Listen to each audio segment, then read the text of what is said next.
Hey guys, welcome back to the Silverback Show. I'm off the seashore. I'm back in the office where I'm able to control a little bit more, and I wanted to continue the conversation about nature is my God versus technology is my God. Pay attention just to something I'm going to read right now. If these advances in knowledge are even just partly attained, which seems inevitable unless a great deal of genetic and medical research is halted in its tracks, and if they are made generally available, which is problematic, humanity will be positioned godlike to take control of its own ultimate fate.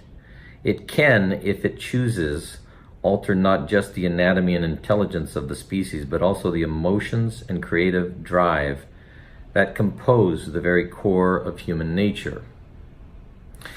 That's out of the book I shared with you earlier called Consilience by E.O. Wilson, and specifically that's on page 274 in his, I think, last chapter titled To What End?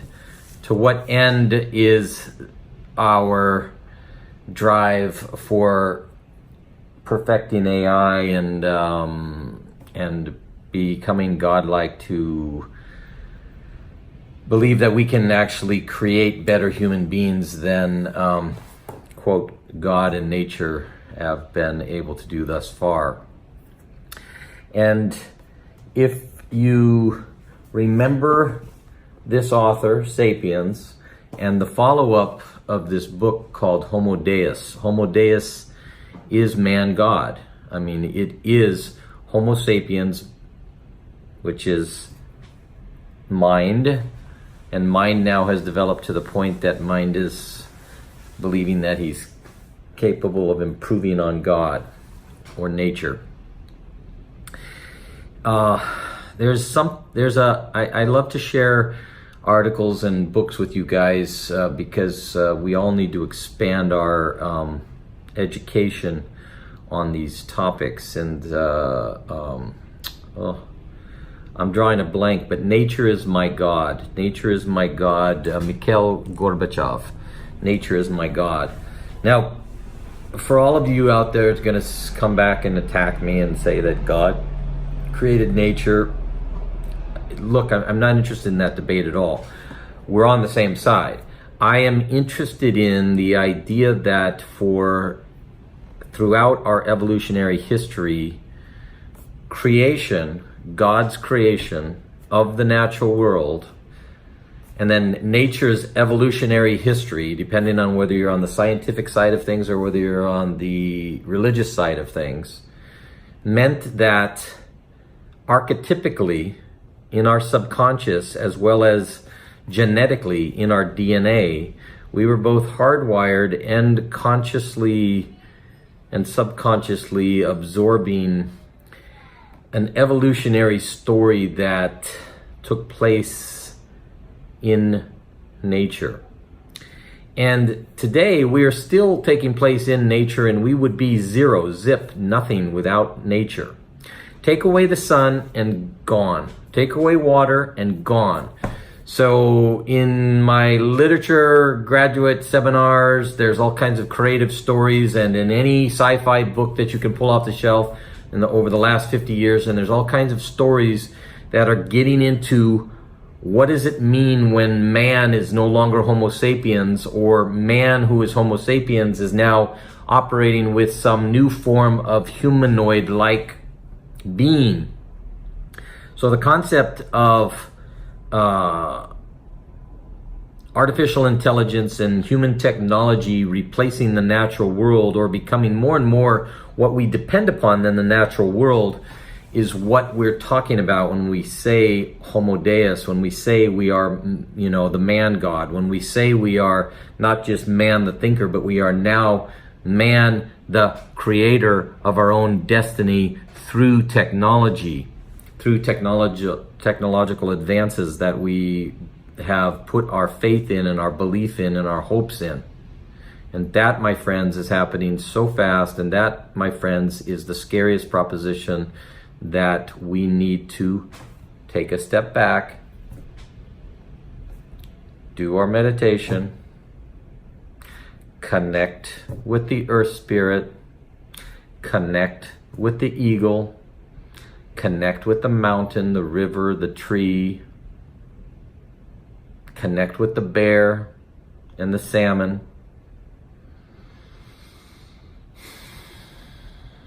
Spend time out in wild nature and connect with something primitive inside yourself. And then ask yourself, while you're in wild nature, do I really want to go home to the mall and get into the next line of electric car that can, go underground and can fly? And do I really want to put on my virtual reality goggles so that I can live in an artificially created world of my design, We need religion more today than ever, and we need the metaphysical, spiritual, transpersonal aspects of the psychology of the religious experience more today than ever, and we are not getting it because we have disconnected too long from a relationship to the sun, too long from a relationship to the sea, too long from a relationship to seeing, wild deer running. And something amazing happens when we allow ourselves to get into places of wild nature and we have those aha moments. Some people get it through rock climbing because they're out in primitive nature and they're relying just on themselves. Some people get it through the hunt, like Joe Rogan, has talked about on his show. Some people get it through fly fishing and catch and release. And some people have come to the point, like I have, where they just take their writing pad and their book down to any place of wild nature, whether it's the seashore, the lake, the river, the canyon, a hillside, a park, and just enjoy relaxing and enjoy the meditative calmness that the natural world provides for us. We need to have the whole, complete experience of primitive, wild nature, of nature inside, connecting with nature outside, to understand who we are as a whole human being. And our technology doesn't do that for us. Our technology does all kinds of stuff for us, but it does not do that for us. So, going back to consilience and E.O. Wilson's, where do we go from here, or going to Homo Deus and the questions that Harari is presenting, I am relying on more and more of you guys to feed this conversation.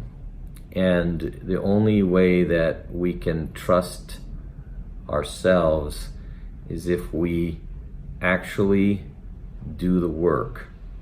And part of the work is coming to understand this huge, significant difference between man, Homo sapiens, man in primitive nature, and man, the technological animal, and where we place our confidence. So think about that a little bit, guys. As I've said a million times to you, and I'll say it again and again and again, it doesn't matter to me what your religious background is. Doesn't matter. Anybody can adapt the Silverback concepts and the Silverback principles, and everybody can spend more quality of time with their loved ones in places of creation and natural beauty, and have an impact on their psychology, on their heart-mind center. And that's the only hope for getting a little bit more of a balanced perspective on where do we go from here, when we are now placing the future of our children and grandchildren and their children and grandchildren in the hands of the God of technology. And if you don't believe that it's the most powerful belief system operating inside of you, just challenge it. I guarantee you that your faith is in technology more than it's in anything else, unless you have struggled with this issue and suffered tremendously, which is not an easy thing to do in a world where God consciousness and human consciousness has been placing itself into the hope of technology to save us from ourselves. That doesn't mean that I don't think you believe in God. That doesn't mean that I don't think that you are a good Christian or a good Jew or a good Muslim or a good Hindi or a good Buddhist or a good, Taoist or what have you.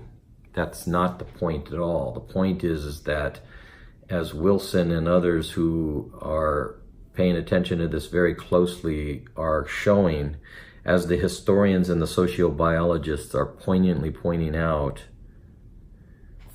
this movement is taking place and there's nothing that we can do about it. This is our future and we are in it. Try this. Try this.